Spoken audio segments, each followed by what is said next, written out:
Em nome do Pai, do Filho e do Espírito Santo. Amém.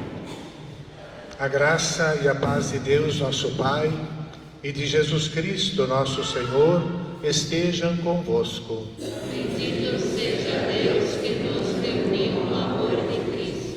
Irmãos e irmãs, somos acolhidos, as irmãs que são as filhas da Maria Domingas, que nessa semana vamos celebrar o tríduo em honra da Madre Maria Domingas Brum Barbatini, aquela pequena imagem que está lá na ponta das irmãs. Também hoje estamos na véspera do aniversário de São Ludovico Pavone, que tem um pessoal da família pavoniana participando. Estamos no mês da Bíblia. O Evangelho é tão bonito, nos ajuda a sermos irmãos, a corrigirmos-nos com caridade. São tantos motivos para celebrarmos com alegria. Estamos no mês do dízimo, aqui na Diocese de Novo Hamburgo, e também é o segundo domingo aqui que nós dedicamos para esse gesto de caridade. Queremos acolher todas as intenções que cada um traz no seu coração, e Jesus é de 2 ou 3 reunidos, é a oração da comunidade que tem a força diante de Deus. E a oração da comunidade precisa também da oração pessoal, que fazemos no quarto fechado, como Jesus ensina no Evangelho. Mas é essa oração. Coloquemos aqui as nossas intenções. Também vamos rezar. Aleluia, aleluia, aleluia.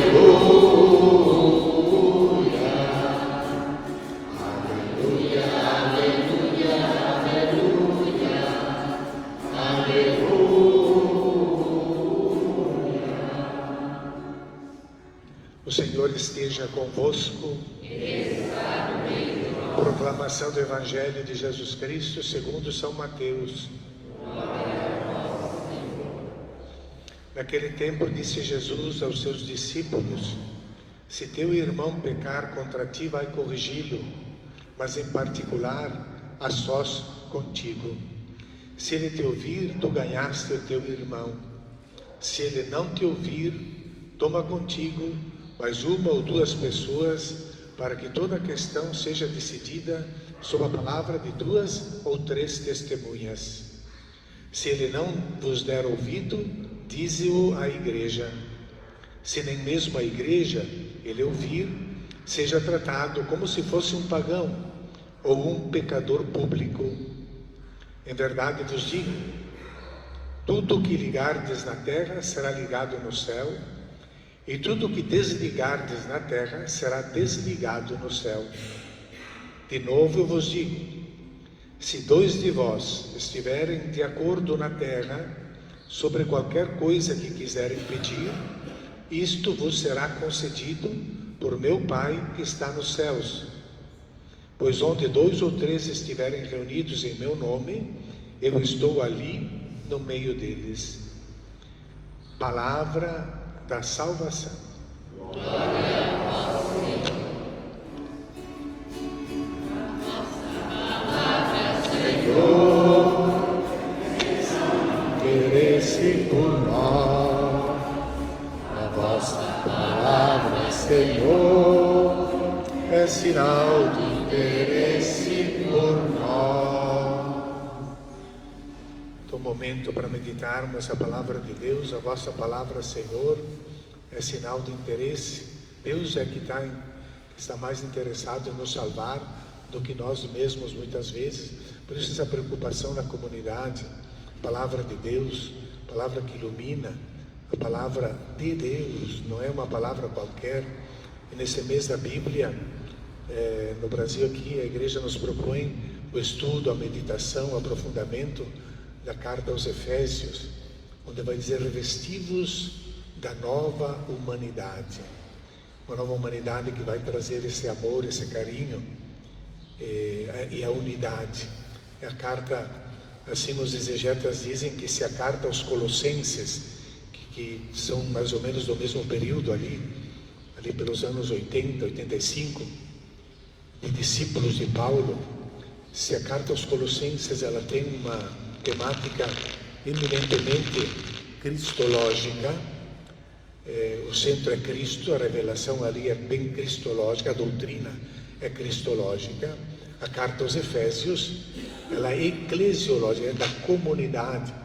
E por isso ali vão encontrar uma só fé, um só batismo, um só Deus, Criador de todos, a unidade.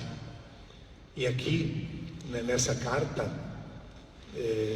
o autor vai usar a imagem faz barulho nesse microfone, a imagem do corpo de Cristo, do corpo, que a igreja como um corpo, não como na carta aos Coríntios. Eu vou mudar, vou pegar esse aqui. Não consigo mais acertar esse microfone.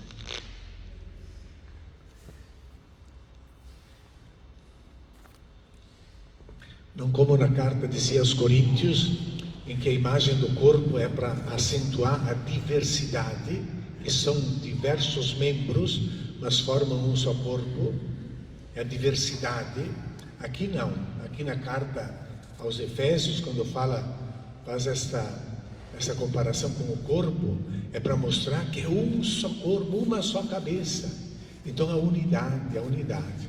E essa preocupação é sinal, a palavra de Deus é sinal do interesse por nós. Nós vemos já também aqui na primeira leitura que nós ouvimos, o profeta Ezequiel, que diz: eu vou te colocar, filho do homem, como vigia da casa de Israel. Vigia é uma sentinela, é a sentinela que fica atenta para avisar, para advertir dos perigos. E é claro que é uma tarefa bem difícil, e se tu falares, etc., tu vais, e o que foi avisado não te ouvir, ele vai prestar conta do seu erro, mas tu salvou a tua alma. E se não, se ele te ouvir, tu terás salvado o irmão e a ti mesmo, né? Sentinela tem uma importância muito grande, mas ela pode ser ouvida e pode não ser ouvida, e precisa muita delicadeza, muita coragem, especialmente para anunciar alguma coisa de ruim, ou denunciar algum erro de alguém, e precisa uma maturidade humana enorme. E hoje em dia ninguém mais tem coragem de corrigir ninguém. E a gente vê que cada vez mais nem os pais corrigem os filhos, porque eles não têm coragem, não têm autoridade, e largam tudo lá para a escola se virar depois. Então é uma tarefa muito grande, e põe em risco a vida de toda uma comunidade, essa sentinela. E Jesus traz essa realidade para a comunidade cristã. E aqui, interessante porque o texto, ele insiste numa tradução que não corresponde exatamente ao texto original, porque no texto grego, nas principais testemunhas do texto grego, não tem essa palavra contra ti, se teu irmão pecar contra ti. Só tem algumas versões posteriores que alguém acrescentou: se alguém pecar contra ti. Isso aí não está ali. O que deixa muito claro: se teu irmão pecar, se teu irmão está caminhando na estrada errada, está indo para um lugar errado, não é contra ti, ele é teu irmão. Tu tens o dever de ir ao seu encontro, de ajudá-lo, por amor. É aquilo que Paulo diz aqui na carta, no capítulo 13 de Romanos, e no capítulo 13 de Coríntios. O amor é a perfeição da lei, é o cumprimento perfeito da lei, é o amor ao próximo. Então não podemos ficar de braços cruzados. Quantas vidas, quantas famílias podiam ser salvas se aquela pessoa que começa a se desviar do caminho e ir para algum vício, um colega ou companheiro: por que tu vai fazer isso? Bastaria uma palavra de um amigo e talvez esse aqui voltasse ao bom senso. Mas parece que aqui encontramos uma indiferença imensa. Ao contrário, os falsos amigos torcem para que ele vá, se afunde cada vez mais, e ficam assistindo e sorrindo. Que amor é esse? Isso não é comunidade. Então Jesus está advertindo sobre essa necessidade, essa responsabilidade que vem do amor pelo próximo, e a obrigação de corrigi-lo no modo certo, do jeito certo, na hora certa, e gradualmente, primeiro no segredo, porque o segredo permite uma intimidade para falar com uma pessoa, e também o segredo preserva a boa fama dessa pessoa, na intimidade. E primeira etapa, se ele, por que fazer isso? Porque se ele te ouvir, tu ganhaste teu irmão, tu salvaste teu irmão, tu te salvaste também. Mas é claro que a pessoa pode estar empedernida e não aceitar. E por isso que exige maturidade de quem vai falar. E pode não aceitar, então pega 2 ou 3 testemunhas, para que tudo seja decidido na palavra das testemunhas. E lá no livro do Deuteronômio, capítulo 19, versículo 15, lá fala que se teu irmão pecar ou cometer algum crime, tu deve ir a ele com 2 testemunhas, para que tudo seja decidido na presença das testemunhas. Não basta uma, 2. Aqui, mas as testemunhas aqui, elas não são chamadas para irem lá acusar. As testemunhas são uma forma de proteger o acusado, porque o acusador pode estar fazendo uma falsa acusação. Então as testemunhas, elas vão estar ali para filtrar as coisas. Às vezes, se 2 ou 3 estiverem de acordo, que não basta um só. Então essa gradualidade para proteger, e depois, se mesmo assim não ouvir, diz a igreja, então a comunidade toda, e é para a comunidade não ficar fazendo fofoca, mas rezar pela correção, rezar. 2 ou 3 estiverem reunidos, rezando por aquele, vai ser atendido. Jesus está dizendo tudo isso, né? Para nós hoje, evangelho belíssimo, vai corrigi-lo. E essa palavra corrigindo, admoestá-lo, também é um verbo no grego, elenxo, que serve perfeitamente para dizer vai convencê-lo, convencê-lo. Então é claro, dizia um pregador italiano, todas as vezes que ele vai dar um curso e toca nesses textos, eles perguntam, sim, mas e a pessoa que não se arrepende, se esse pecador não se arrepende, ele vai ser condenado, depois Deus vai castigá-lo depois, ou não? Então essa é a grande interrogação, né? Será que ele vai se perder diante de Deus? Não. A sentinela é para salvar a vida dele aqui e agora.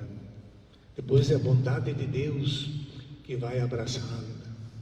Ah, mas então diz, eu posso levar a vida cheia de pecados e no fim Deus vai me abraçar e vai me salvar.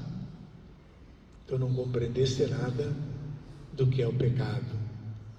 Porque o pecado, ao contrário do que parece, ele não te leva para uma vida boa, não te dá alegria de viver, não te dá sentido para a vida. Isso é tudo ilusão, é mentira. Pecado te abandona na rua da amargura, do desespero. Pecado, no hebraico, hatat, significa errar o alvo. Quem peca está errando o alvo da vida, está indo por um caminho que não vai levar a lugar nenhum. E por isso Deus quer que a comunidade seja a sentinela que cuide, que reza com amor, com cuidado, com carinho. É o grande ensinamento de hoje. Então esse discurso de Jesus, aqui no capítulo 18, que é o 4º discurso, chamado também o discurso eclesiológico, ou a regra da comunidade. Os hebreus tinham a regra da comunidade lá para os monges de Qumran, os essênios, e esse rolo com todas as regras foram encontradas lá em Qumran, e temos ali as regras da comunidade. Jesus está aqui colocando as regras também para a comunidade cristã. E o Papa Francisco diz: nunca fazer fofoca, a fofoca destrói. Em italiano tem um provérbio que diz que a língua não tem ossos, mas ela quebra os ossos, porque a língua destrói. Então ali cuidado em difamar, em caluniar, etc. O Papa Francisco nos adverte muito sobre isso. E é interessante então porque lá na Mishnah, um comentário que os judeus transmitem oralmente, até que depois no primeiro e segundo século foi posta por escrito, mas a Mishnah diz uma frase paralela que Jesus adaptou-a para si mesmo. Ele diz assim lá na Mishnah: onde estão dois sentados juntos e falam as palavras da Torá, da lei, Antigo Testamento, onde dois estiverem sentados juntos e falam da Torá, ali mora entre eles a Shekinah. Shekinah é a tenda, é a presença de Deus, é Deus mesmo nessa palavra. Deus está ali no meio deles.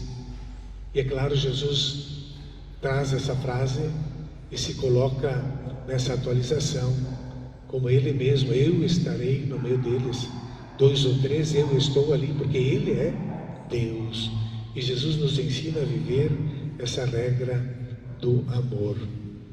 Que nós possamos então viver essa palavra de Deus tão rica para todos nós, com amor, com carinho. Eu escrevi aqui no Carpinteiro que uma frase diz assim: quem nos ama sabe nos repreender. Quem não nos ama só sabe ferir ou bajular. Uma grande verdade, né? O amor leva também com carinho, com jeito. O jeito de Jesus corrigir e de convencer, nós podemos citar muitos exemplos, né? Não julgar, etc. Ele fala. Mas quando ele encontrou aquele Zaqueu, pecador publicano, em cima da árvore, foi lá: e tu, ladrão sem vergonha, está tirando o dinheiro desse povo para dar para os romanos? Foi assim: Zaqueu, hoje eu quero ficar na tua casa. E foi lá, e encontrou, sem dedo para apontar os erros dos outros, porque nós podemos apontar os próprios, né? Nós. E ali Zaqueu se converteu, gesto de carinho. Quem ama sabe nos repreender, sem palavras às vezes. E o mesmo aconteceu também com Mateus, coletor de impostos, pecador público. E até Caravaggio pinta a cena que Jesus, quando o vê, diz: tu vem e segue-me. Então na pintura de Caravaggio, o Mateus, ele: eu? Olha, sou eu? Jesus convida. É o jeito de Deus corrigir, e é o nosso jeito também que devemos preservar pela vida dos outros. Fiquemos de pé, renovemos a nossa fé. Creio em Deus Pai Todo-Poderoso, Criador do céu e da terra, e em Jesus Cristo, seu